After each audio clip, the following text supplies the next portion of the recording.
Hey guys, welcome back to my channel. I wanted to come on here once again and just talk you through what we are supposed to be doing with our gingerbread house graphic organizers. The last slide we left off on was this one where we put all of the candies we were going to use on the left, and then we discussed how we were going to use the candies on our gingerbread houses in the description. So let's go ahead and move on to the next slide, which is slide number 7. And here we're going to give even more details about our gingerbread houses.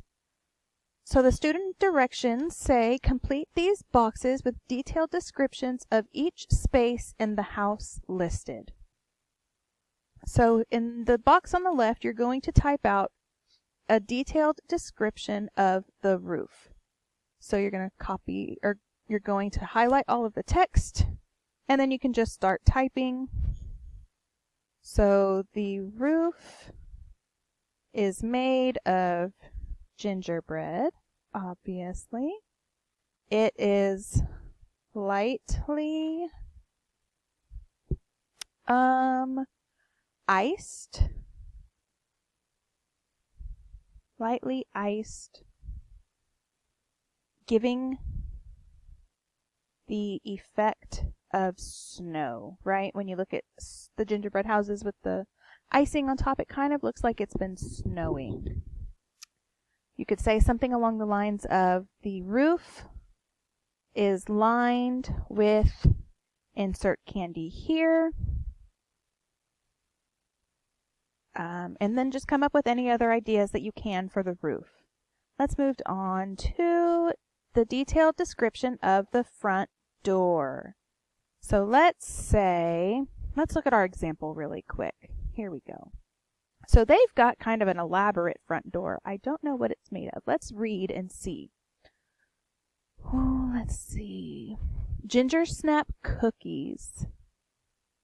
Curves grandly up to the gum stick door. Okay, so they've used gum sticks to create their door. The doorknob is made of hardened butterscotch candies. Interesting. Okay. So let's go back to ours and see what details we would like to add. So what kind of a door would you like? I tend to like doors that have a window so that you don't have to look through the peephole to see who's knocking on it. So let's say we have the front door is made of ginger snap cookies. There is a stained glass window made of,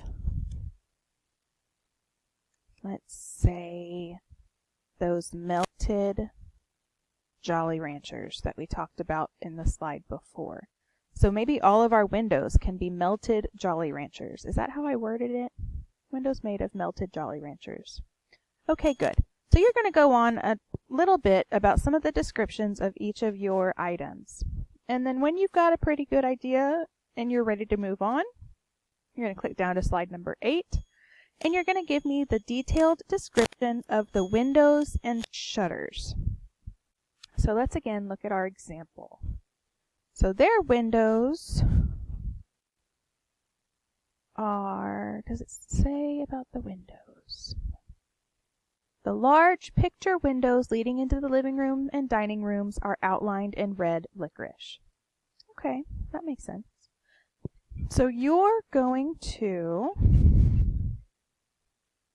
okay, so we're going to go into more detail about the windows and the shutters.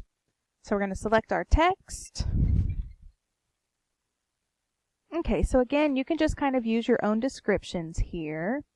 You can say the windows are made of melted Jolly Ranchers and the shutters are made of Snickers bars. Just get creative, use your imagination, and think of like your perfect gingerbread house. What kind of candies would you use, and where on the house would you use them? Same thing with the front porch. If your house has a front porch, give me some detailed descriptions about what the front porch looks like, what kind of candy it's made out of, that kind of thing. And then once you've filled both of these out, we're going to move down to slide number 9. So give me a detailed description of the garden and then a detailed description of any other part of the house that you would like to describe. Remember that these details are going to be coming from the words that you've chosen in all of these exercises. So maybe you have a charming front porch with a seating area. Maybe you have a cozy lounge area outside of the house. What else? We could say that there's rare candies displayed on the front porch. Maybe you have a tranquil area. It's very peaceful where you are. So just be sure to use all of these descriptive words that you have starred to fill out your descriptions of your house. And that's going to wrap it up for task number 3. You should have all 9 slides filled out and completed by 11:59 p.m. on Friday.